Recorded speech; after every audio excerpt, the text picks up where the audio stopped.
Evening everybody, Joe with Jonose Cigars, back for the last installment for Boutique Month, and I had a really hard time figuring out which cigar I was going to do for the last installment for May.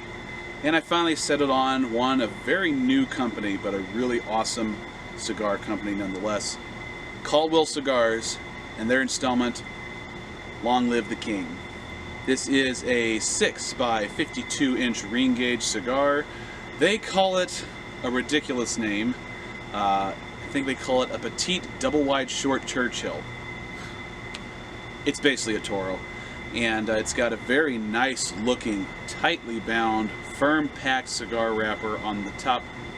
Beautiful color, very minimal veins, and a very cool motif on the wrapper with the head with the crown over the eyes. It's a really neat, sort of old vintagey sort of looking cigar label. All their line have that sort of style, and it's a really kind of a neat look that they've gone with. This is a combination of Dominican, Nicaraguan, and I think Peruvian long filler with a Dominican binder. Oh my gosh, June bugs, and a Dominican wrapper leaf as well. Have to keep an eye on these guys. Let's go ahead and get this thing cut and toasted, see what we can find out.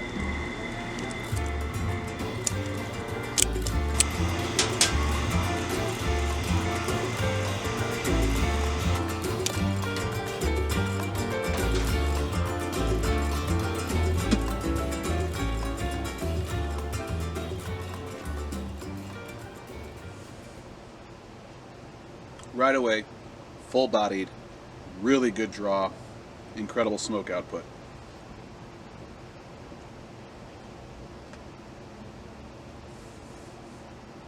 A little bit of a slick texture on the smoke, and a really nice,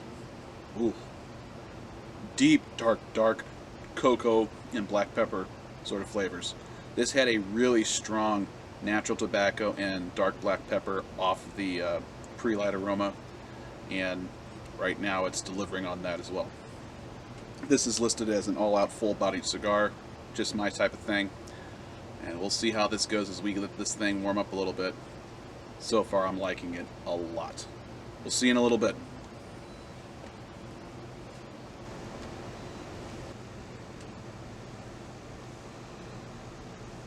About 10 minutes in. Good burn so far, not razor sharp, but still fine. Draw and smoke output still very good. Smoke texture still got a little bit of slickness to it, and very full-bodied. Flavors at this point, lots of dark bitter earth and charred wood, and a pretty long black pepper finish as well. The retrohale yields a lot of spice there also, so this is definitely kind of a powerhouse in the flavor department, and definitely on the darker side of the spectrum. Let this go a little further, see how it goes as we enter into the second third. See you then.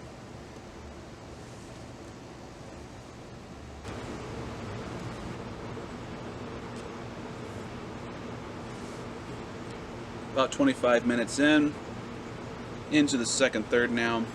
Ash fell off in a nice even chunk, about 1.5 inches long. Burn is a little bit crooked right now.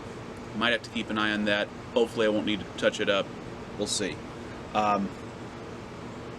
Something I noticed on this one, if you puff on it too quick, not a good thing to do anyway, the flavors definitely start to go on the little bitter side.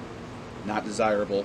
So take your time with this one, don't puff on it too vigorously, and it starts to get a lot more balanced and well-rounded.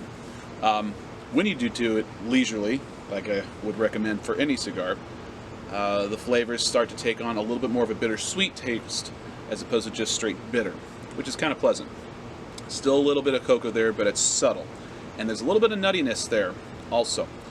Black pepper is still very prominent, and the charred wood is still very prominent, and the earth is also there also as well. So definitely on the darker side, but I don't mind it. I kind of like it. The one thing I have to keep an eye on though is this burn. I'm not sure if I mentioned it before. Had a nice little pigtail cap on it before I cut it off. It was kind of a nice look, and this wrapper has a very beautiful sheen on it as well. Alright, we'll let this keep going for a while. Watch that burn, and we'll see what else we can find out as we get further into the second third. See you then.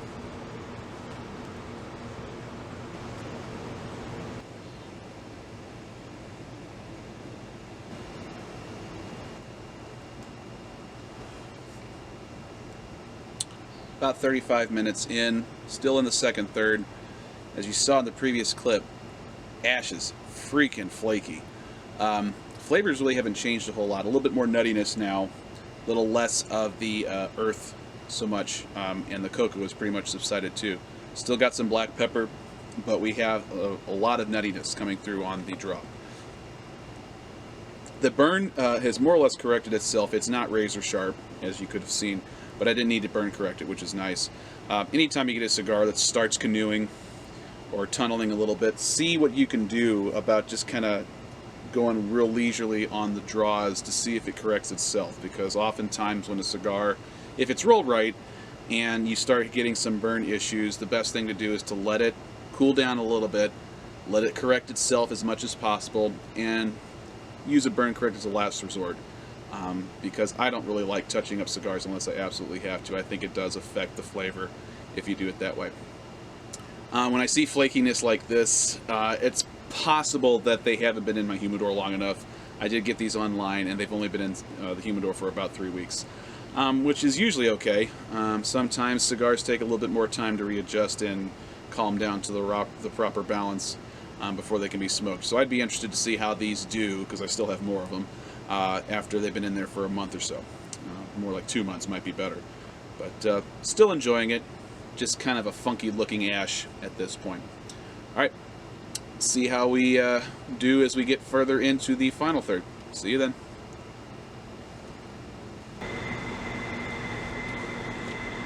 About 45 minutes in, not quite into the final third. Flavors are definitely more nutty. Have a roasted, spicy nuttiness in there. And actually I was enjoying the flavors in the second half more than the first half. Not quite so dark and bitter now. However, we've run into some burn issues. So after I ashed a second time, after I thought the burn had corrected itself, it started to do some canoeing again, and it keeps acting like it's going to go out on me.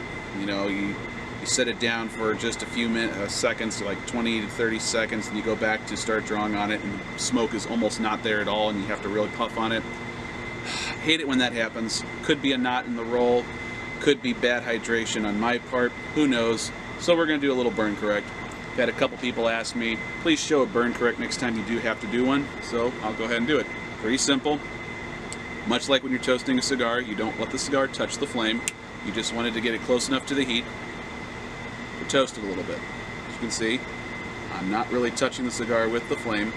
So you go to the spot where it's not burning correctly, burning too slow, and you just heat it up a little bit. And once it finally starts to glow, almost there we go. Take a few gentle puffs on it with the flame.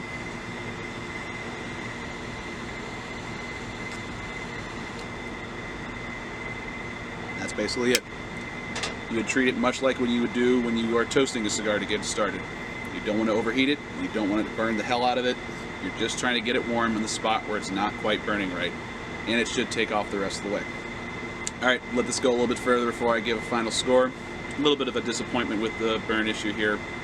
Hopefully we won't have any more issues before we get to the final third. See you then. About an hour in. Well into the final third. Smoke's starting to get a little warm for my taste, so we're going to go ahead and wrap this guy up. Flavors are still basically the same as it was the last time I gave you an update. So still that nuttiness, not much of the earth or of cocoa anymore.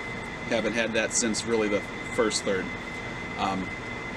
The bitterness is definitely more pronounced now, but there's a little bit of citrus there as well, oddly enough. Kind of neat. As you can see, after the burn correct, it's burning just fine. Smoke output is behaving much better now. So sometimes you just got to do the burn correct, and it works just fine after that. So don't be too discouraged if you get a cigar that just doesn't burn right away. You can always touch it up, and if you absolutely have to, no shame in that. Go ahead and touch it up. Alright, time to give this a score. I'm a little disappointed in the burn. Obviously, having to do a burn correct is never ideal, but I do like the flavors, but they're definitely an acquired taste. If you don't like the darker flavors, much like the Roma Craft Cro-Magnon, you're not going to go for this one so much. So maybe not quite as much variety in Boutique Month as I probably should have given you all. However, I still enjoyed this one quite a bit. The draw was very nice from start to finish, and the smoke output, especially after you corrected it, was very good the whole time. I like the smoke texture. It was nice, full-bodied smoke texture. The slickness that I described in the first part of the cigar kind of subsided after you got into the second, third. So all in all things considered, I would give this 4 puffs on the Jonose scale. And it wasn't just because of the burn correct. I don't think the flavors were as nicely balanced as like maybe the Cro-Magnon was. Those were definitely on the darker side in that flavor cigar, that cigar flavor. However, this one, while also dark, didn't quite have the same balance as I would like to have in a full-body cigar that's dark. Not that it's terrible, and I'm sure that if these rest a little bit longer in the humidor, they'll be even better. But given what I had tonight, this is a 4-puff cigar. Could be better. We'll see how it goes later on. I'll probably try another one after they've been in the humidor for a few months. Hope you all enjoyed Boutique Month. As always, please like and subscribe. If you would like to see some other theme to be had on the channel in months to come, please let me know in the comments below. Or you can always email me at jonosecigars@gmail.com. And until next time, everybody, smoke a good one.